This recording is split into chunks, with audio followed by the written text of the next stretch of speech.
Você está ouvindo o Execom Talks. Estamos aqui mais um episódio do Execom Talks, o podcast da Escola Superior de E-Commerce, e num momento especial, né, Henrique? Especial, cara, comemorando.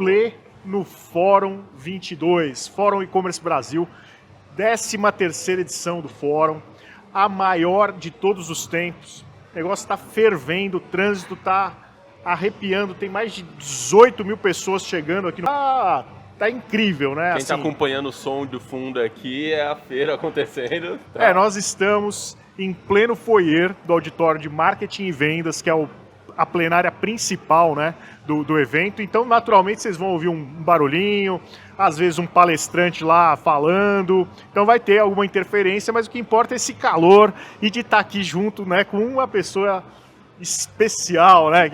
E estamos sem teto. Sem teto, sem isolamento acústico. Mas é assim, quem sabe faz ao vivo, né? Bora. Dizem que o Faustão já dizia isso, então a gente vai confiar nele. E agradecer muito, né, a presença do Marcelo Zimet. Marcelo, ele é um amigo pessoal, ele é um executivo incrível, ele dedicou a carreira dele a uma carreira internacional e foi fomentando cada um desses passos através da academia, através dos passos dentro das empresas nas quais ele trabalhou na Colgate e agora na L'Oréal, né? E na L'Oréal ele assumiu só como o primeiro brasileiro CEO da L'Oréal Brasil. É uma honra, né, estar com você aqui. Além disso, é pai, é marido e é esportista, né? Então, o cara é tipo... Como que é o nome daquele cara que é perfeito lá? É tipo Kelly marido Slater, da Fernanda Lima. E ainda é gente boa. O marido o Rodrigo Hilbert, né? É covardia, sabe? É covardia. Bem-vindo, Obrigado, Marcelo. Zé. Muito obrigado aí por ter atendido o nosso convite. Seja bem-vindo. Não, obrigado a vocês. Bom dia a todos. Bom dia. E a gente está aqui, na realidade, numa conversa bem informal, né? A Escola Superior de E-Commerce ela é uma escola voltada a cursos de pós-graduação. Então, foi feita justamente para quê? Para potencializar as carreiras. A gente entende que o varejo ele tem um poder transformacional muito grande, uma influência muito grande na sociedade, porque o que a gente consome é o que a gente é como a gente se entende, é como a gente se relaciona com o mundo. Nosso estilo de vida não caiu, né? Não caiu, nosso estilo de vida, a nossa forma de encarar o mundo. Então, a gente traz justamente pessoas que inspiram essas carreiras, essa visão. Vamos começar do início, né? Quando tudo começou, como que os seus planos de vida, quando que você se viu, quando você entendeu que era uma carreira executiva que você ia seguir, sendo que o seu pai tinha uma indústria muito bem sucedida, né? Uhum. Então, quais foram essas escolhas desde lá de trás até a escolha da faculdade? Não, é uma boa pergunta de onde tudo começou. Estava até refletindo enquanto você fazia a pergunta. Acho que teve vários fatores que foram mais ou menos, ou seja, onde eu estou hoje, né? Ou seja, que acabam chegando um pouco, são várias vias que me trouxeram onde eu tô hoje. Eu sempre tive... A questão da curiosidade cultural sempre foi uma questão muito presencial na minha família. Eu tenho um lado muito artístico, né? O lado da minha mãe é muito da arte, da curiosidade, da viagem, da experiência. E meu pai sempre foi dessa linha mais negócio, né? Então acho que tem um pouco essa mistura. Mas eu sempre procurei, lá atrás, desde que eu podia começar a definir ou pensar de carreira, alguma coisa que me levasse para ter uma carreira internacional. Ou seja, eu não queria ter a comodidade de ficar simplesmente sentado em um lugar, numa rotina... Até porque a história da minha família vem de uma família que fugitiva de guerra, que vieram de diferentes lugares do mundo, que acabam se juntando e criando uma família, mas sempre foi uma família nômade, né? Uma família que sempre se movimentou. Então, acho que esse foi um dos primeiros fatores. Mas eu realmente descobri um pouco essa questão de trabalhar na área de consumo, digamos, que é mais a parte de Colgate, Unilever, a própria L'Oréal. Foi no momento que eu estava muito em dúvida sobre questões, por exemplo, mais de psicologia, comportamento humano, ou business. E quando você para pensar um pouco a questão de indústria de consumo, a gente analisa muito a questão de comportamento humano, comportamento consumidor. Então, acho que isso foi surgindo naturalmente quando eu comecei a estudar, depois na parte mais de marketing, essa curiosidade do consumidor. E quando eu acabei indo para Berkeley, que eu comecei a ver quais eram as grandes organizações do mundo, naquela época você tinha Johnson & Johnson, Procter & Gamble, e eu comecei a estudar essas companhias. E realmente achei incrível, né? Você poder desenvolver marcas, produtos através de conhecimento e insights de consumidor. Então foi aí um pouquinho onde surgiu. E aí eu comecei a perceber que essas companhias tinham uma questão do multinacional, que elas tinham carreiras internacionais. Então eu falei, opa, é aqui que eu vou focar. Então, desde o início, o meu foco foi muito grande em empresas de consumo, que eu pudesse ter uma carreira internacional. Que interessante. Mas você nunca se viu, você fez marketing, né? Sim. Na SPM, depois foi fazer um master, um MBA em marketing também na Berkeley. Não, marketing internacional. Era mais focado em internacional. Internacional. Mas nunca se viu como um marqueteiro ou sim? Em algum momento você fala, não, vou para agência, sempre para consumo? Não, desde o começo eu nunca fui bom em nada. Inclusive no próprio esporte que eu faço. Ou seja, quando você fala de triatlon, você não é bom em nada. Você não é um bom nadador, você não é um bom ciclista, você não é um bom corredor.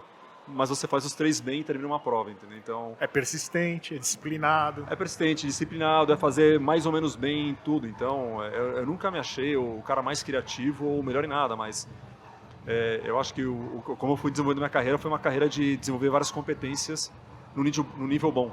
Né? Então, sempre que eu enxergava que eu tinha algum tipo de gap, eu ia lá e tentava fechar esse gap de competência, mas nunca com especialização. Então, hoje eu sou muito mais um generalista, que consegue ter, eu tenho talvez uma boa sensibilidade de tendências, o que está por vir, né, no mercado. Então, por exemplo, hoje eu tive uma conversa com a L'Oréal outro dia, eu falei, olha, eu não quero mais discutir Web 2, eu não quero mais falar sobre e-commerce e digital, para mim isso já, minha cabeça já é o básico que os times vão fazer isso.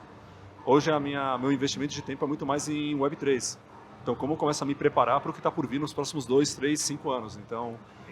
eu tenho essa questão de ser um generalista, mas com um nível de curiosidade avançado. Super avançado, acho que é um pouco isso. Eu acho que tem 2 coisas bem interessantes aqui, né, Henrique? Primeiro, assim, ninguém chega aonde você chegou sem uma boa capacidade de relacionamento pessoal, né? Sim.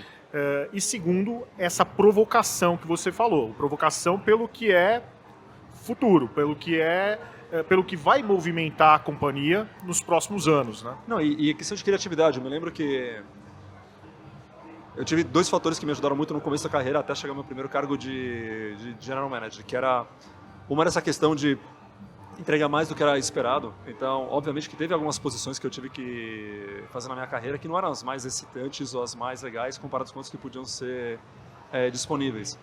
Mas eu falei assim, eu sempre vou tentar dar um toque nessa posição e vou tentar fazer com que ela vire uma coisa legal. Né? Então, acho que eu me lembro de uma vez uma posição que me falou, olha, fica nessa posição por 1 ano e meio, é só uma de transição. E eu acabei depois criando, fui na própria Colgate, acabei criando um projeto que transformou essa posição numa posição super estratégica para o grupo e que depois foi até rolloutado internacional. Então, é um pouco isso também, de não simplesmente ficar no básico, no que te pedem. Então, eu sempre tive essa preocupação de transformar a posição em algo melhor do que era efetivamente esperado. E aí eu negociava prazos. Né? Então, eu falava assim, bom, beleza, quanto tempo você me quer nessa posição? Eu quero você nessa posição durante 1 ano e meio. O que você espera? Eu espero o A, B, C. Falei, tá bom. Se eu te entregar mais do que o A, B, C em menos de 1 ano e meio, eu gostaria de ir para essa outra posição porque eu preciso desenvolver alguma competência que eu ainda não tenho. Topa? Topo. Então, a minha carreira até o momento que eu assumi uma presidência na Colgate, foi um pouco nisso. Foi de receber desafios, negociar o que era o esperado, o timing, e sempre tentar entregar um pouco mais em menos tempo. Não, é incrível porque essa característica do entregar um pouco mais, do olhar de dono, ela está presente na história de qualquer vencedor, né? E no teu caso específico, eu, particularmente como teu amigo, eu realmente presenciei assim, um planejamento muito bom da sua carreira, por sua parte mesmo. Você tinha uma visão muito clara, me parecia pelo menos. Eu pergunto, tenho hoje a oportunidade de perguntar, foi assim mesmo? Você tinha uma visão? Ou os caminhos foram se abrindo naturalmente, a estrada foi se abrindo e você foi seguindo e colocando novos goals ao longo dessa jornada? Então, acho que tem dois momentos. Tem uma parte que, geralmente numa carreira, é muito difícil você, quando começa uma carreira, dizer assim, eu quero ser um presidente de uma companhia. É muito inalcançável, é muito longe. Mesmo para a geração Y. Eu acho que vira mais para uma questão de desejo do que uma coisa que é concreta, até porque eu acho que as posições que existem hoje talvez amanhã não vão existir, né? Ou seja, Mas era uma coisa muito inalcançável. Eu sempre fui por uma questão, o dia que eu virar um gerente, e o dia que eu virar um gerente, o dia que eu virar um diretor. E para mim já eram super cargos. Mas quando você chega no cargo, você acaba falando, vem cá, se eu cheguei nesse cargo, dá para ir um pouquinho mais. Né? Então, eu não acho que foi tão planejado, foi uma coisa meio natural, mas obviamente que quanto mais próximo você vai chegando do cargo, mais tangível ele se transforma. Mas não necessariamente o que você planeja ou o que a organização planeja para você. E isso é uma coisa que eu tento passar agora, depois com alguns anos já de carreira, que é importante também você acreditar um pouco no sistema, né? Porque às vezes você fala, quero ir mais rápido, e alguém fala para você, olha, faz essa posição antes, pega um pouco de tempo, amadurece um pouco mais, e a gente sempre tem essa vontade de ir mais rápido, né?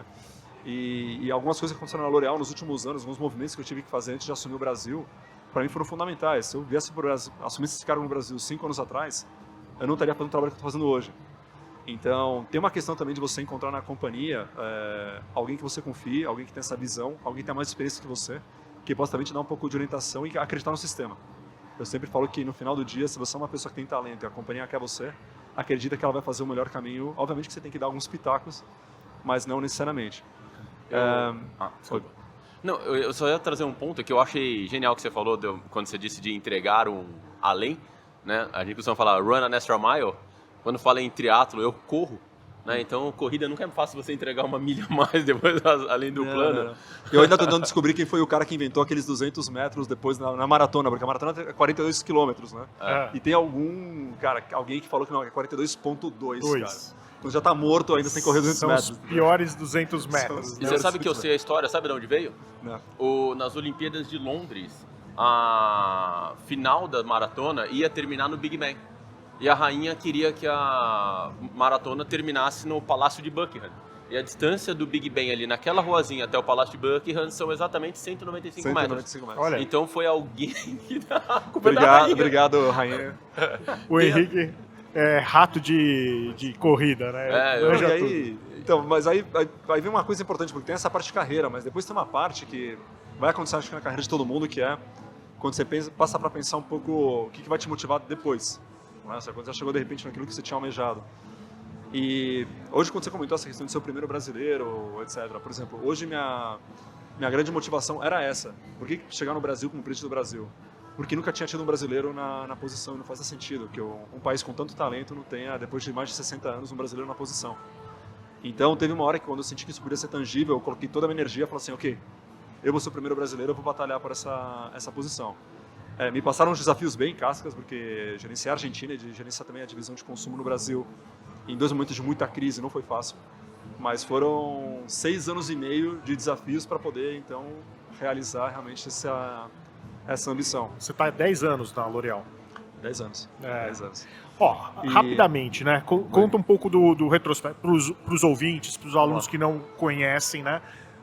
A sua carreira, assim, a trajetória de ponta a ponta. Bom, trajetória, comecei como trainee da Nabisco, que agora não existe mais, que depois foi comprada pela Kraft, e depois a Kraft virou Mondelez.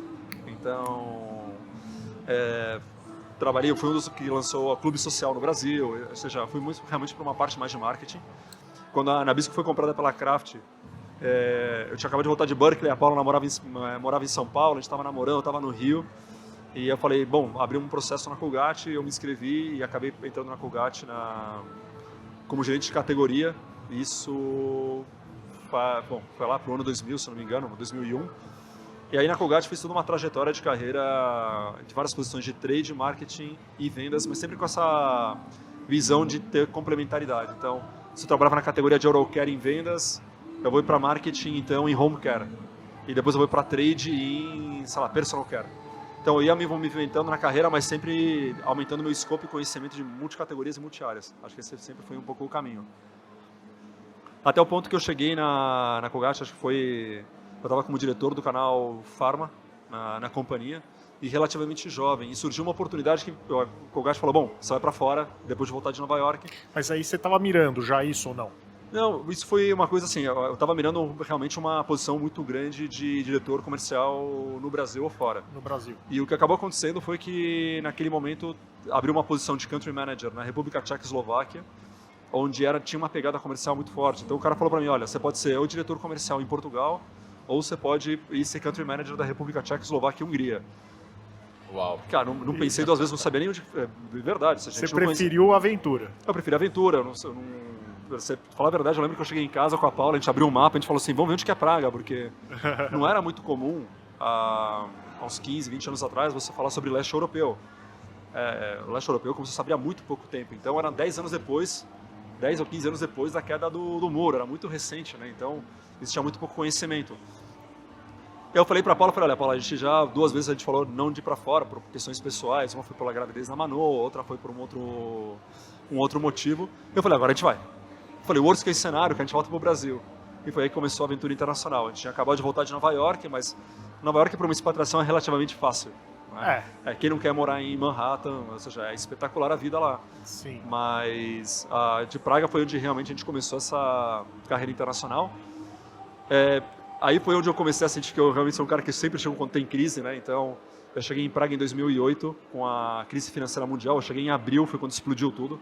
Então, o que eram considerados países emergentes do leste europeu, tem uma crise gigantesca, né, nos 3 países. Então, realmente não foi fácil. E aí eu tive que participar por 2 processos de clusterização de países. Então, a gente juntou primeiro com a Hungria, depois a gente juntou a operação com todos os países bálticos e Polônia. Nossa. Então foram 3 anos de reestruturação e bem pesado. Aí a Colgate falou, olha, a gente vai te dar uma folga, a gente vai te mandar para um país que a gente tem market share muito alto, está super desenvolvido, com o Equador, que era um faturamento bastante alto da Colgate lá, e lá vai ser tranquilo. Chego no Equador, 1 mês depois assume Rafael Correia o governo. Nossa. Também, todo mundo conhece um pouco a história do Rafael Correia, com piquete na rua, tendo que evacuar a fábrica. Foi também uma aventura interessante. Aí foi quando aí foi quando a L'Oréal chegou pra mim e falou, olha... Tá quase pronto pro Brasil. Isso é muito interessante. Ele foi sendo preparado para o Brasil. Foi crise. Aí eu fui contratado pela L'Oréal na França. E aí também tinha um francês novo no Brasil e ele estava tendo um pouco de dificuldade. Falou assim, olha, para você também não entrar numa cultura nova, com um desafio muito pesado, vai como número 2, ajuda o cara no Brasil. Isso dá tempo de você também absorver a cultura da companhia e também aportar o que você conhece de operação. Fiquei 2 anos na posição. Basicamente era a sua posição, porque ele era um Não, francês, era a né? posição para a divisão de consumo.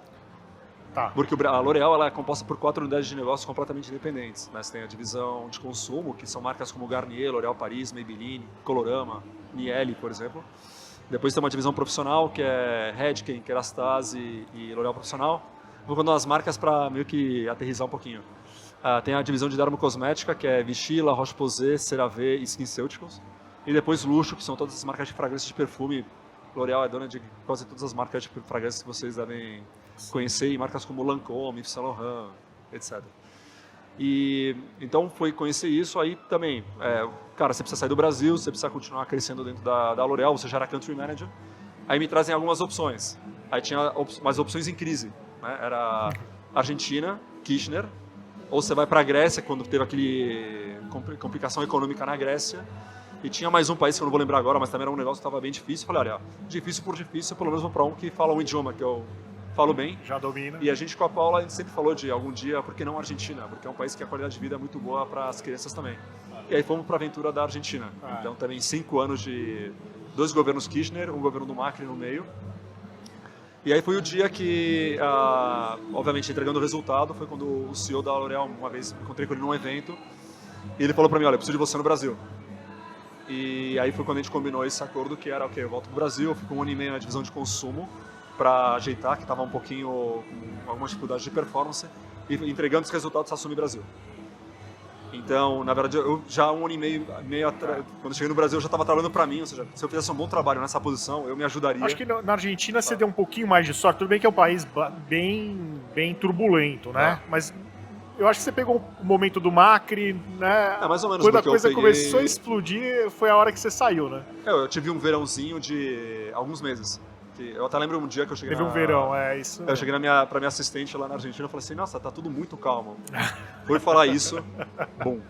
Então, assim, não, eu não vou falar muito sobre a Argentina, até porque não é o caso, mas eu peguei 1 ano e meio de Cristina Kirchner, a gente já não podia mais importar insumos. Então, como eu desenvolvi uma estratégia de relacionamento, de trabalhar próximo do governo, inclusive, você tem que ser muito apolítico, né, quando você está nessas posições. Você tem que estar bem com todo mundo para fazer com que o negócio funcione. Tem que ser um diplomata, né? Não é diplomata. No final, minha grande motivação, por exemplo, hoje no Brasil, Eu falo, existem 3.500 colaboradores da L'Oréal. Se eu pensar que cada um deles tem pelo menos 3 a 4 pessoas na casa, são mais ou menos umas 15 mil pessoas que dependem das decisões que eu tomo. Então aqui você não pode ter uma posição política. Sim. Você tem que fazer com que a companhia funcione.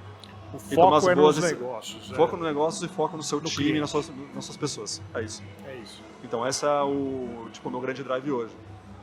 E aí vem um pouco para complementar a pergunta, que tem obviamente tem a questão de conquistas suas pessoais, mas eu estou numa pegada hoje muito mais de, que você falou, bom, opa, primeiro brasileiro, que legal. Por que não amanhã ser o primeiro brasileiro também no board da companhia?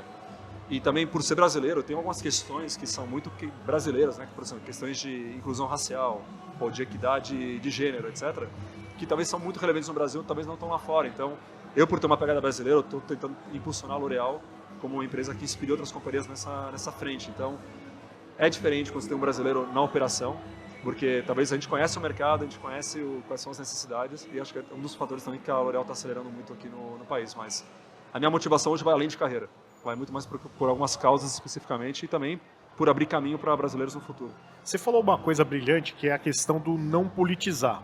Mas, infelizmente, essas causas, né, raciais, gênero, foram muito politizadas. Eu acho que nós temos um papel importante de despolitizar isso, né? Tirar um pouco isso do centro da discussão política e colocar realmente no centro da discussão humana. Acho que não é só isso, acho que a gente tem que parar de falar e fazer.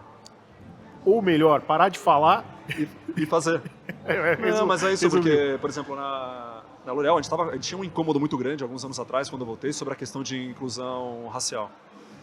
E, cara, a gente pode continuar falando sobre isso está me incomodando, o que mais que a gente pode fazer? Cara, a gente pegou, arregaçou as mangas e falou assim, beleza, a partir de agora a gente vai fazer um direcionamento muito focado aqui para reequilibrar a companhia. Seja na organização, seja no desenvolvimento de produtos, seja na comunicação e seja com as empresas, as organizações que a gente apoia. E depois de 2, 3 anos eu começo a ver um grande movimento da L'Oréal.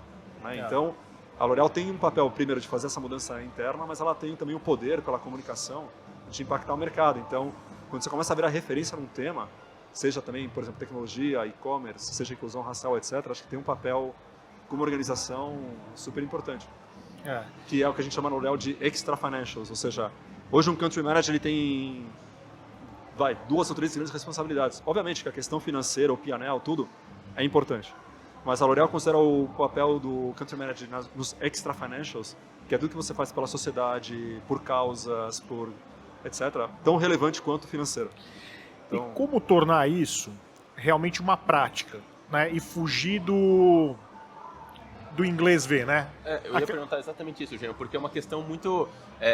sempre quando a gente fala de qualquer questão nesse aspecto social, se fala muito do lugar de fala, né? Ah, muito bem, você tem lugar de fala, você pode falar a respeito e tal, mas como é que eu, de fato, começo, sabe? Como é que surgiu essas iniciativas para a gente poder entender que, poxa, na minha organização eu tenho que fazer dessa forma e começar a transformar? É o famoso walk and talk, né? Fale, mas ande. Mas foi exatamente isso. Eu lembro que eu tive uma reunião uma vez com o comitê executivo da L'Oréal e quando surgiu a questão de Black Lives Matter, também algumas coisas no Brasil, e existia um incômodo muito grande. E eu fiz uma pergunta muito simples, falei, beleza, deixei primeiro todo mundo ventilar. Todo mundo falou, beleza, pessoal. E agora? O que a gente vai fazer? O que vocês querem fazer? O que vocês propõem? Aí é onde vem a fase mais difícil. Então, aí vem um pouco a questão da liderança do Walk the Talk. Então, eu lembro que abriu, a minha primeira vaga que abriu de conjuntura, que são as lideranças da L'Oréal, abriu minha vaga de comunicação. Eu falei, vou buscar uma mulher negra. E foi a primeira mulher negra no time de conjuntura da L'Oréal Brasil. E ela veio para a L'Oréal, me ajudou a, obviamente, criar a estratégia, e ela também começou a atrair mais talentos negros. E mais talentos negros trouxeram mais talentos negros. Então, e começou a se falar que, olha, é uma empresa inclusiva, uma empresa que realmente abraça essa causa.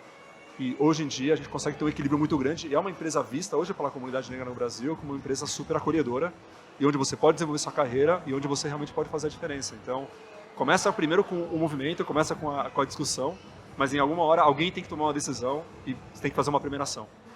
E aí você fala, opa, isso está acontecendo. Eu te dou um exemplo de dois fatos interessantes que aconteceram ultimamente. Um foi, a gente contratou uma vez uma influenciadora que tem síndrome de Down, chama Maju. Ela é linda, né? Ela é linda e, de novo, beleza não tem gênero, beleza não tem um padrão.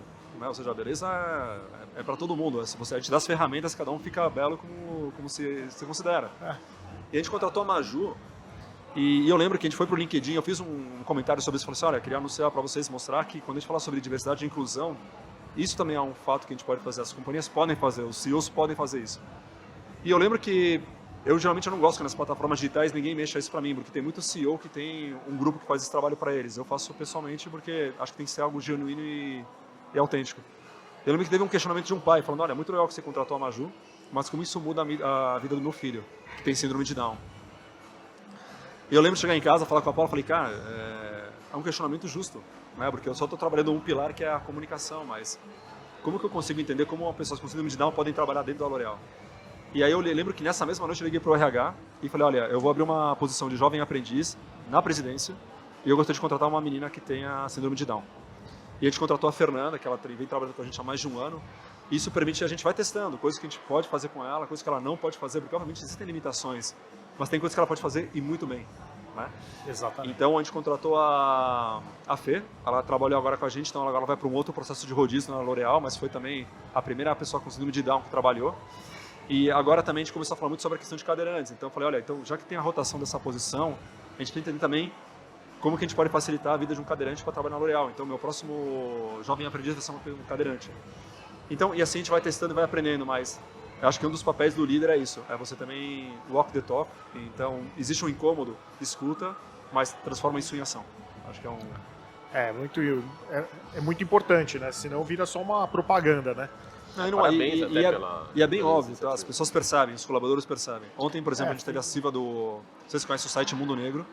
Ontem você comemorou os 25 anos, né, da mulher negra latino-americana e caribenha. E nesse caso, eles vieram na L'Oréal. A gente fez um mega evento ontem, a gente ofereceu nossos escritórios para fazer esse encontro de mulheres negras, líderes negras. E é incrível porque as pessoas falam, muito obrigado porque vocês estão fazendo. A gente tem essa percepção super crítica e perfeccionista, a gente tem que fazer mais. Mas já de fazer um pouco, o impacto que isso tem para essas pessoas e para as comunidades é uma coisa enorme. Então, acho que é isso. É uma bela responsabilidade. E uma empresa como a L'Oréal, realmente, ela lidera, né? E traz resultados já. Assim, uma coisa que a gente fala muito na L'Oréal, aí vem respondendo um pouco a sua pergunta. Quanto mais diverso o time, mais opiniões você tem. Né? E quanto mais opiniões você tem, melhor estratégia você desenvolve. E o resultado é melhor. A gente tem, por exemplo, um grupo de afinidade na L'Oréal que chama AfroSoul. E a gente começou a desenvolver vários produtos para a comunidade negra, para cabelos cacheados, para pele negra, etc. Então, a gente pega a comunicação e a gente leva para eles, para esse grupo de afinidade. São mais de 100 pessoas que estão nesse grupo e a gente fala, olha, vem cá, o que você acha dessa campanha? Acho ruim. Por quê? Olha, se você mudasse essa palavra, isso, ficaria muito melhor. A gente vai lá e testa e funciona. Então, a questão da diversidade não é só uma questão de você fazer um check. Ou seja, diversidade traz melhor resultado. Então, isso também é quando você mostra para as pessoas. Aí é quando você consegue fechar o ciclo. Surgiu uma ideia, a gente fez uma ação. Isso não só é melhor para a companhia como ambiente de trabalho, mas também traz resultado. Aí é quando você realmente começa a fechar, então, o processo. Muito bom. Genial. Parabéns pelas iniciativas, assim, a gente fica, de verdade, é super bacana e inspirador para quem está acompanhando, para a gente e tal. Eu queria te fazer uma pergunta, Marcelo, um pouco sobre uma pegada de, poxa, um executivo de tão alto nível, responsabilidades, gestão e tal. Quando a gente fala de, hoje, lifelong learning, né, da gente ter ensino constante, quais ferramentas você usa no seu dia a dia que você gosta para adquirir ou aperfeiçoar eventualmente uma nova skill? Você falou, poxa, estou vendo Web3 e tal, mas que tipo de ferramenta você utiliza assim, quando você vai atrás de uma nova skill? Você ouve podcast, por exemplo, assim? Dá tempo? Não, dá tempo sim, mas não tão politicamente correto para falar aqui no microfone, mas é o famoso tira a bunda da cadeira. Uhum. Então, como presidente de companhia, você já tem aquela tendência de você achar que você tem que ficar sentado numa sala fechado e isolado, né? Então, eu tento, para estar enriquecendo conhecimento, eu tento andar. Então, onde hoje eu mais adquiro conhecimento são com os próprios colaboradores. Então, você tem uma dúvida sobre e-commerce, vou falar com o time de e-commerce. Ou se eu quero entender o que está acontecendo nas plataformas digitais, eu vou para plataformas digitais. Ou se não tiver o conhecimento da L'Oréal, eu sou muito mais de questionar pessoas do que efetivamente procurar puramente ferramentas. Então é isso, é muito mais uma questão de curiosidade. Por exemplo, o Web3. Eu estava discutindo isso ontem com o cara que faz a parte de desenvolvimento de executivo sênior da L'Oréal. Eu falei, cara, eu não sou especialista em Web2. Né? Ou seja, eu fiquei um pouco para trás. Eu sinto que tem muitas pessoas que conhecem muito mais do que eu de e-commerce e de digital. mas eu quero ser um especialista de Web3, porque eu acho que é aí onde realmente vai ter uma virada, uma guinada do digital, que é o que a gente está se preparando, o mundo está se preparando para isso, que vai acontecer nos próximos 3 a 5 anos. Eu falei, o que eu faço? Aí ele falou, olha, quando a gente fala um pouco sobre plataformas de social commerce, a Tailândia está super avançada, então eu já estou programando o Curi para ir para a Tailândia. Ou trabalhar com o time da Nix em Los Angeles para entender o que eles estão fazendo, por exemplo, com a questões de metaverso. Então, obviamente que tem uma questão de universitária, onde eu faço muita leitura, procuro sites, quando eu tenho uma dúvida de uma palavra, alguma coisa, eu vou lá e pesquiso, ou seja, eu nunca fico com dúvida, né? Ou seja, eu não consigo dormir com dúvida, acho que essa é uma coisa que eu tenho. Mas eu tento sempre me alimentar e me cercar de pessoas que tenham alguma competência e conhecimento muito maior do que eu. Então acho que isso também me ajuda bastante. Legal. Isso é uma dica interessante, né? Você rodar com um time. Muitas vezes a informação está dentro de casa, a gente tem pessoas do time Vou dar um que exemplo, o conhecem. TikTok. Quem me ensina o TikTok são minhas filhas. Então vem cá, me explica, o que é um creator? Né? Ou seja, por que você quer comprar isso? Onde você viu? Como que chegou para você? Quais são as opiniões? Ou seja, minhas filhas, quando teve, por exemplo, há pouco tempo atrás, teve um vídeo que não foi tão positivo sobre um produto da L'Oréal. As minhas filhas vieram falar comigo, pai, você viu o que está acontecendo? E isso aí influencia vocês? Influencia. O que eu teria que fazer de diferente para vocês mudarem? Não, eu estou falando de uma criança de 15 e uma de 12. Orientando um presidente de uma companhia a como entender TikTok e como que eu poderia fazer uma estratégia. Então eu voltei para o escritório no dia seguinte com muito mais ideias de como atacar esse problema do que simplesmente ficar pesquisando ou perguntando para algum profissional super senior. É isso, né? Então assim, acho que a questão da curiosidade e tentar procurar e falar com as pessoas e também saber onde procurar a informação, acho que isso é A minha filha super tem importante. 13, né? Há 3 anos atrás, ela me deu uma aula sobre algoritmo. Ou seja, com 10 anos ela me deu uma aula sobre algoritmo. Porque as primeiras informações que nos chegaram sobre o TikTok eram perturbadoras, né? Aí, não, só tem besteira, pode dar uma olhada, só tem besteira, só tem besteira. Aí eu chamei ela e falei assim, filha, isso aqui só tem besteira e tal. Não, pai, você não treinou o seu algoritmo, deixa eu te mostrar. E começou a curtir as coisas que ela queria curtir e realmente a linha ficou adequada. Não, e minhas filhas falam assim, pai, essa aqui é a minha comunidade. Exatamente. Esse é o meu universo, que é a minha comunidade. Então, eu não posso criticar o TikTok delas. Eu posso criticar o meu. O delas, elas falam assim, a gente recebe informação que a gente quer da nossa comunidade. Então, é muito interessante a linguagem, mas não sei, a gente discutiu muito essa questão, né, de o quanto os filhos têm que ser digitais ou analógicos, né, como encontrar esse balanço. E no final, eles nasceram digitais. Então, ou seja, aqui é uma questão de observar, tentar orientar, ajudar, mas a gente não vai ter como evitar essa transformação e essa aceleração. Então, assim, meu papel hoje é estar no mesmo nível que elas de conhecimento e tentar também, a nível de tecnologia, estar um pouco até avançado, mas obviamente, senão a conversa não acontece. Né? Genial. Não, parabéns aí pela iniciativa e de verdade, né? A gente fica, muitas vezes, fala, não, vou buscar um livro, vou, sei lá, ouvir uma coisa, mas às vezes dentro de casa eu vejo com o meu time mesmo. Às vezes a gente estava pensando, esses dias a gente estava pensando numa ação com os alunos e a gente queria fazer uma retrospectiva das notas que eles fizeram e tal. Aí eu comecei a digitar na internet, aí eu peguei um menininho lá, falei, cara, como é que faz isso? Eu já vi isso aqui, ele já estava com a solução pronta que ele estava fazendo e tal. E eu economizei muitas horas. Não, e os podcasts são incríveis, mas uma coisa que eu discuti muito, eu acabei de voltar de viagem com minha esposa, a gente estava num lugar chamado Santo Amaro do Maranhão.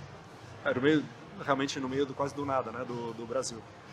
Mas eu acho que é importante a questão de podcast, é importante a questão de leitura, conhecimento, mas também a pausa é bom. Ou seja, tem uma hora também que você tem tanta informação. Criativo. Você precisa ter uma semana para mim off, potencializou minha criatividade de forma incrível. Ou seja, eu voltei para a L'Oréal ontem, turbinando todo mundo. Fiquei pensando sobre isso, pensando sobre aquilo. Então, acho que é importante a questão do conhecimento, onde buscar, se alimentar, mas também é importante algumas pausas para você poder absorver tanta informação, porque muita informação que você está recebendo. Mas é fato isso. É gigantesco. Eu sou um voraz ouvinte de podcast, especialmente porque eu estava morando em Alphaville, então eu ficava 1 hora para ir, 1 hora para voltar, eu ficava ouvindo. Mas estresse. Tinha horas que eu falava, não, agora eu preciso ouvir uma música, me distrair, né? E realmente é aí que você relaxa e até produz, né? Depois eu vou mandar eu vi uma reportagem outro dia muito interessante no jornal que falava exatamente do que... Como que era? Tá errado quem diz que não fazer nada é fazer nada. É verdade. Exato. Você sabe que eu gosto de ouvir podcast em corrida, cara. Eu gosto de correr, mas eu não gosto de correr ouvindo música, sabe? Porque música me dá oscilação de humor e tal, agora o podcast te deixa ali no... Não, o podcast é muito bom. Eu escuto muito endorfina. Ah, que legal. Endorfina. Endorfina Endorfina é isso, é um pouco que... eles tentam aterrissar, eles trazem esportistas para fazerem podcasts, mas geralmente tem profissionais, mas também tem essa parte de executivos que fala muito sobre a questão de como você encontra equilíbrio.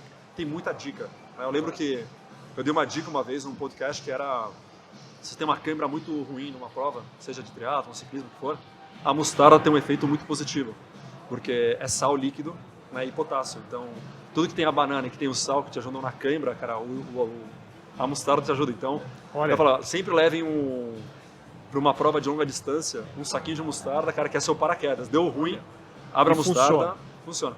Cara, eu deveria ter feito isso. Na cara, última então, em Boston, eu fiz agora, eu me ferrei. E eu me lembro, cara, aí eu te contei essa história porque eu lembro que eu estava numa prova que chamava Capixaba de Ferro, numa prova de triatlon lá no Espírito Santo, e tinha um pro lá correndo e o cara teve uma câimbra muito ruim, eu fui lá tirando a mostarda, o cara falou, cara, que é isso? Eu falei, come essa mostarda, vai melhorar a sua câimbra. O cara comeu, o cara finalizou a prova e finalizou bem. Olha. Quando acabou a prova, ele veio me procurar e falou assim, cara, vou te contar um segredo, o cara só comia hot dog com ketchup e maionese, a partir de agora eu como com mostarda, entendeu? Então, aí eu contei isso no Endorfina, cara, e pegou. Muita gente hoje fala assim, cara, eu levo mostarda porque você falou isso no Endorfina. Então, obviamente, estou usando aqui um exemplo de esporte, mas os podcasts, às vezes, tem sempre muitas coisas interessantes que você pode aplicar depois no seu dia a dia. É incrível. Posso fazer uma pergunta já aproveitando de esporte? Marcelo, você falou de esporte, cara. O quanto que o esporte te ajuda no dia a dia? Porque a gente sabe que, eu vou falar por corrida, né? Uma coisa que eu penso é que muitas pessoas chegam pra mim e falam, Henrique, eu não sei como você aguenta correr uma maratona, eu não sei como você aguenta. Cara, eu não aguento, dói demais, dói tudo, né? O corpo inteiro e tal. A questão é foco, né? Concentração e você estar preparado e quanto você vai atrás daquilo lá. Porque eu também não quero acordar cedo na chuva, ir lá aqui em São Paulo na USP e ficar dando volta lá no frio. Como é que te ajuda no dia a dia, assim, o esporte? Quanto importante ele é na sua carreira? Então, para mim é interessante, porque para mim acho que já ocorreu um processo de osmose, né, entre os dois. Eu não consigo hoje separar o esporte e o profissional. Para mim eles têm valores muito, muito parecidos, né? Então, o que você falou é verdade. Ou seja, já passei por situações no esporte, imagina uma prova de Ironman, cara, você pensa em desistir mais de 50 vezes durante a prova. E você sempre encontra soluções e razões pelas quais não. Até tem uma delas que é, cara, a medalha faz parte da taxa de inscrição. Então, eu paguei por essa medalha. Então, eu não vou não pegar, entendeu? Vim até aqui, vou Vim voltar até aqui, cara. E foi muito, muito sacrifício para estar aqui. Então, você começa a pensar muita coisa, mas você vê o teto preto, né? Tem horas que você vê lá, quilômetro 35, você fala, cara, não vai. E vai, né? Então, o que se aprende com o esporte e alguns esportes de alto rendimento também é que tudo é possível, você consegue isso, né? Então isso para o trabalho, isso começou a me relativizar algumas coisas do trabalho que é interessante. Você viu uma pressão ferrada do internacional ou por um resultado, todo mundo surtando, e eu calmo, cara. Falei, cara, você não está surtando? Cara, porque a gente vai resolver. Eu sei que a gente vai resolver, mas não adianta surtar que não vai levar para lugar nenhum. Então essa questão também de administrar o estresse, eu geralmente sou muito calmo em situações de muito estresse. E acho que isso veio muito pelo triatlon.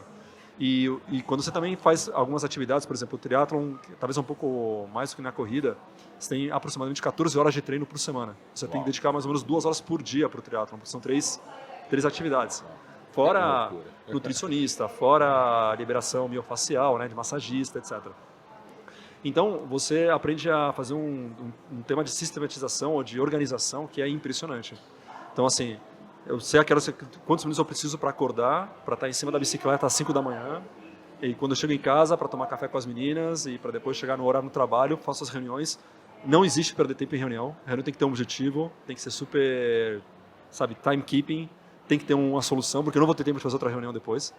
E eu tenho que sair do trabalho a tal hora porque eu tenho que treinar ou porque eu tenho que jantar com as crianças, porque para mim isso é um não negociável. Então, assim, você entra numa rotina que acaba melhorando a própria companhia, né? Porque faz com que a companhia seja muito mais eficiente, a gente não tem tempo a gente não pode perder tempo. Então, acho que hoje, na verdade, o esporte influenciou muito a forma como eu lidero a L'Oréal, mas acho que trouxe principalmente muito valor nesse momento de situações difíceis, né? Porque, como você falou, eu já pensei, não existe uma prova que eu não penso em desistir.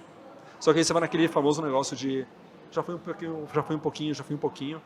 E eu uso isso até com as crianças, por exemplo, quando tem as grandes crises, né, de adolescentes. Eu falo, quando você tem um grande problema, cara, divide ele em pedacinhos, vamos resolvendo um por um. Então, é um pouco do que eu vou aprendendo com o esporte. Eu falo que tem essa osmose. Assim. No CPUR que eu fiz, tinha um capitão. Putz, me fugiu o nome dele agora. mas o fato é que ele trazia um elemento que ele chamava Shivunk. Shivunk? Shivunk. Já ouviu falar? Não. Shivunk é a energia que te resta quando você acha que a sua energia esgotou. Então ele falava, vocês vão passar por situações graves, né? Vai ser realmente assim, vocês vão se sentir esgotados e vão sentir que não vão ter condição de concluir essa atividade. Mas lembre-se do Shivunk. É a energia que sempre te resta quando você acha que você não tem mais energia. E é um treino, né? Você usar essa Às vezes energia. funciona, às vezes não funciona. Às vezes, por exemplo, eu lembro de aquele Às vezes sabe quando você tá na estrada com a sua esposa, com a família, você fala assim, eu não vou abastecer o carro porque dá pra chegar? Não, mas aí dá um... reserva aí do o Shivunk não vai muito bem. Aí dá Não, ruim. mas eu concordo com você. Eu tive também um líder na Colgate que ele falava sempre isso. Ele falava, cara, o ser humano e o profissional sempre pode um pouco mais. Sempre pode um pouco mais. E é um pouco... A L'Oréal tem um pouco essa pegada que é não o perfeccionismo, porque é impossível chegar no perfeccionismo, mas o projeto é o famoso PAMAL, né, que vem da cultura francesa, que é not bad. Você nunca fala tá perfeito, você fala not bad. O que obriga a você falar assim, ok, dá para ir um pouquinho mais. Né? E no esporte também tem muito isso, ou seja, eu me lembro que eu sempre encontro alguma razão. Teve uma corrida que assim, eu quebrei mal, ou seja, não tinha condição de chegar. Inclusive foi essa capixaba de ferro aí. Eu lembro que um cara me passou e falou assim, não é possível, cara. Olhei pro lado e falei assim, eu tava totalmente torto, parecia correndo que nem um siri já. Eu falei, não, cara, olha esse cara, faltam 5 km, ele vai me passar, não vai passar. Cara, eu comprei uma briga com o cara, saudável, obviamente, mas assim, eu não vou chegar atrás dele, entendeu? Era e aí bike Era bike ou corrida? Não, já era na corrida, no final da maratona pra chegar na linha de chegada. Aí veio, como chama? Shivunk. Cara, isso aí é uma força, cara, que eu fiz o meu melhor tempo nos últimos 5 km o restante da prova, entendeu? Uau. Eu acho que tem isso, o corpo é uma surpresa, ou seja, e geralmente o corpo, ele tem duas situações, quando ele fica na situação de medo ou de estresse, você trava, né? Mas se você conseguir identificar como destravar isso, cara, o impulso é muito, muito grande, entendeu? Então, acho que o que eu aprendi nos últimos anos é isso, nesses momentos de estresse, em vez de pegar essa energia negativa e travar, eu pego essa energia para impulsar, entendeu? Você tem um impulsionamento impressionante. Agora, ó, as palmas são do auditório de marketing e vendas, faz parte do show. E olha só, a sua formação acadêmica, né? Você se formou em marketing e depois fez 2 MBAs, né? Qual foi a importância desses cursos na sua carreira? O que você recomenda para os jovens em termos de formação acadêmica? Bom, vamos lá. Primeiro, eu sempre digo que, obviamente, que as academias, os cursos sempre têm muita relevância, mas o que eu mais aprendi nesses cursos foram com as pessoas que estavam nos cursos. Então, os MBAs, por exemplo, quando eu estive fora do Brasil, eu sempre aprendi muito com as pessoas que estavam lá. Né? Então, vem cá, como você está aplicando isso no seu trabalho? Né? Ou seja, como isso serviu para você? Isso aqui me despertou tal coisa, um trabalho em time. Então, eu acho que as academias, ou as universidades, ou escolas, elas te dão ferramentas. Mas acho que onde você realmente maximiza é quando você consegue discutir essas ferramentas com pessoas. Eu acho que o networking, para mim, é super importante. E sobre a questão de como se formar, ou o que escolher, para mim também tem uma questão de timing. Né? Eu me lembro de uma época que eu estava num cargo interessante na Colgate, estava com uma amiga que ela estava na mesma empresa, eu estava numa empresa também multinacional, e ela falou, estou indo fazer um MBA em Harvard. E eu falei, pô, que legal, mas por que agora? Ou seja, você está no momento que você está dessa passagem de gerente para diretora, você vai ficar 2 anos sabáticos, ou seja, você vai talvez perder um pouco o timing. Não, porque para mim é importante. Foi importante, obviamente fez uma super faculdade, fez um MBA numa mega universidade, mas para timing de carreira não foi o melhor.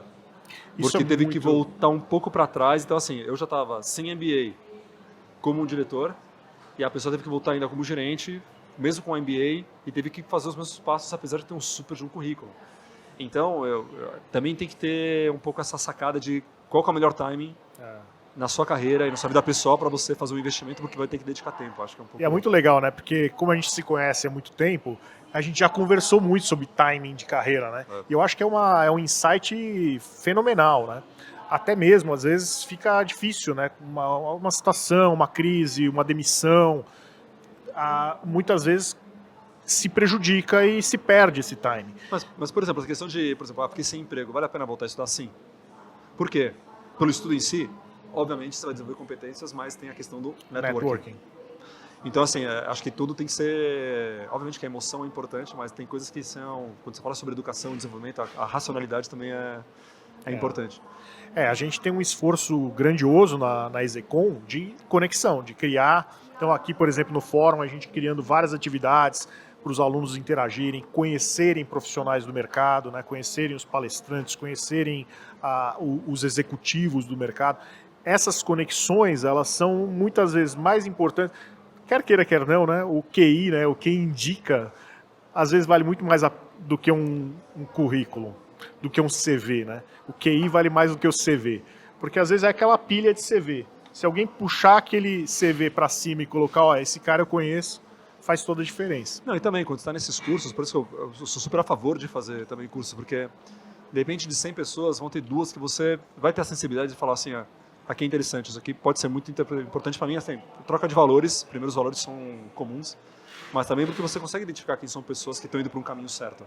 É perceptível isso, pelo menos hoje eu consigo perceber um pouco melhor. E aí começa a surgir parcerias, porque eu conheço muitas pessoas, por exemplo, que montaram grandes negócios, tenho amigos meus que montaram grandes agências, grandes business de pessoas que eles conheceram na universidade, ou na escola, ou etc. Então, acho que também são ambientes disso, são ambientes de conhecimento, mas são também ambientes de empreendedores, de empreendedorismo, e também ambientes de, querendo ou não, você vai precisar de, no futuro, tem 1000 pessoas que me ligam e falam assim, a Vic agora está na L'Oréal, tem uma empresa de tal coisa, você lembra de mim? Lembro de você sim, então abre portas também, né? Então, e pessoas que eu via há 15, 20 anos atrás, então eu diria que, eu acho que nunca tem que parar de conhecer e de aprender, acho que isso é uma questão que você aprende no seu dia a dia, mas acho que é um ambiente super saudável também para você criar esse networking que em algum momento você vai precisar. Isso Tem uma questão que eu acho importante, Jean, que muitas vezes não é nem a indicação, por exemplo, você está com uma solução, algum problema que você está enfrentando na empresa, muitas vezes com seus colegas da sala de aula, alguém passou por uma situação parecida, você lança lá no grupo, pessoal, quem conhece um fornecedor de uma empresa tal, quem já fez tal situação, quem passou por isso, e ali surgem muitas ideias, né? Não, mas para tudo. Você está numa sala de aula inteira. Mas para tudo, pode ser para aula, mas pode ser para consertar um problema na sua casa, você fala assim, galera... Então assim, eu sou super a favor de estar em comunidades, mas obviamente tem que ser comunidades que tenham valores e objetivos que você tem. Mas construir networking para mim é fundamental e acho que, de novo, por ser uma plataforma ainda também com grande foco digital, acho que tem que ser super aproveitada e maximizada pelos alunos. Legal. Maravilha, né? E o tempo voou, né? O tempo voou, cara. Quando o papo é bom, né? Marcelo, muito obrigado pela sua presença. Queria muito que você dissesse algumas palavras aí. Enfim, algum insight, alguma coisa que você acha que é válido você deixar aí de palavras para a nossa audiência. Eu posso deixar talvez assim um pouco alguns dos valores que eu estou vendo hoje, que para mim são super importantes em executivos e executivas. Eu não quero falar muito também assim, de algumas coisas que estão muito faladas, porque assim, tudo está mudando. Obviamente que tudo está mudando, mas o que é importante, assim, a questão da curiosidade para mim hoje uma das coisas que mais me interessa. Por exemplo, se eu tenho um candidato hoje, uma candidata que vem falar comigo, eu falo, vem cá, o que você sabe sobre a L'Oréal? Ou o que você sabe sobre mim? Sobre a minha história? Ou o que você sabe sobre tal assunto? E a pessoa fala assim, você teve tempo de entrar no site da L'Oréal? Não tive. A entrevista termina aí. Cara... Você está indo para uma entrevista e não estudou. Você não estudou, não tem curiosidade, não quer saber, então... Mas é em tudo, né? Ou seja, pode ser isso na vida profissional, na vida pessoal, ou seja... Sei lá, eu gosto dos bate-papos. Eu, geralmente, quando tenho as rodas de amigos com famílias, etc., eu acabo muitas vezes indo para a roda das mulheres, porque é divertido. O homem sempre fala a mesma coisa, né? Então, a gente sempre fala de carro, fala de dinheiro, fala de política e tal. E eu falo assim, cara, eu tenho curiosidade, eu quero saber o que está acontecendo. Então, eu vou lá, ou vou com as crianças. Então, você leva para o próprio dia a dia seu. Eu acho que a curiosidade, para mim, é um valor que é super importante. Tem a questão também... A parte que eu falo um pouco mais humana e de acolhimento, acho que hoje também é super valorizado pelas organizações e começa a fazer uma grande diferença. Acho que já existem problemas grandes lá fora, então eu também convido todo mundo a que puder, ou seja, qualquer contribuição que vocês possam fazer no âmbito que vocês trabalham, para acolher um pouco mais. O Brasil é um país que tem diferenças gigantescas, então é super, super importante que a gente possa fazer isso. E eu tento educar minhas crianças com isso também. Vou dar um exemplo para vocês. O Jean pedindo uma camiseta. Pedindo uma camiseta aqui, sem querer interromper. Não, né? imagina, mas eu dou um exemplo para vocês também dessa questão de querer entender, quando a gente fala de curiosidade, mas também de entender a realidade que a gente vive. Eu tenho 2 crianças que nasceram em famílias de classe média alta, que tiveram absolutamente tudo na vida. Experiência internacional, escola, e praticamente não falta nada, mas há poucas semanas atrás teve a parada de orgulho LGBTQIA+, aqui em São Paulo, onde a L'Oréal foi uma patrocinadora. E eu me lembro falando com a minha esposa, falei assim, eu vou levar as crianças. Eu levei as crianças e falei assim, olha, isso aqui é a realidade, isso aqui é a nossa sociedade, isso aqui é o que está acontecendo no Brasil. E também quando tem, por exemplo, questões de equidade racial, por exemplo, a Pequena África que está do lado da L'Oréal, eu levo minhas filhas também. Então, eu acho que é importante também tentar demonstrar de uma certa forma, além da questão da curiosidade, demonstrar um pouco quais são os desafios que o Brasil está enfrentando. E se a gente conseguir também ensinar um pouquinho isso nessa próxima geração que está surgindo, acho que vai ser algo incrível. E em relação à parte toda de e-commerce, que eu sei que também é um dos temas que está em pauta, foi um pouco o que eu falei hoje de manhã. Eu acho que o e-commerce vai sofrer uma transformação gigantesca nos próximos anos. Eu acho que o que teve agora foi relativamente lento, né? Ou seja, foi a questão muito transacional em algumas plataformas. Mas eu acho que quando juntar essa parte das comunidades com a questão do metaverso, a questão do e-commerce, vai ter uma grande revolução no mercado, onde muitas empresas vão desaparecer, mas muitos novos negócios vão surgir.